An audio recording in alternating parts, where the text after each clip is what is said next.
มาโตหน่อยแท้แต่มันจะใส่ได้หน่อยก็ใส่เนาะหน่อยดีตรงนี้ล่ะน้อยคักน้อยแน่โอ้ยใหญ่เจ๋อเจ๋อเบิ่งนี่ล่ะเบิ่งกินนะมันโตหน่อยแท้แต่มันจะโอ้ใส่ได้ยมันตัวหน่อยก็ท้ายจนหนีไปใหญ่เอ้ยใส่เนาะ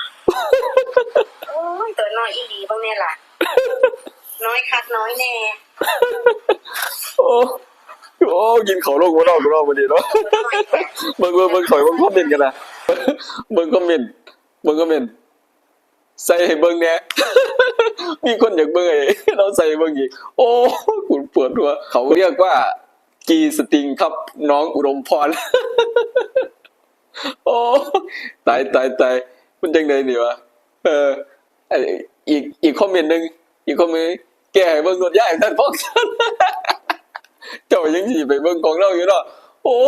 เจ้าโอ้ข่อยนึกเอียงเลยนี่พอเบิ่งเนี่ยเจ้ากันเจ้ายังสิอยากเบิ่งอยู่เนาะโอ้ยโผดโพอันนี้ยังวะคลิปนี้มีกลิ่น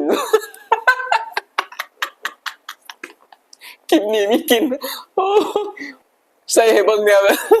โอ้ยยังโกศลใส่ให้เบิ่งเนี่ยแต่เจ้ายังอยากจะไปเบิ่งของเราอยู่อ่ะโอ้ยตายโอ้ยังอีกบัดนี้เราจึงเห็นรูปอันศักดิ์สิทธิ์ดังนี้รูปอันศักดิ์สิทธิ์เหมือนกันโอ้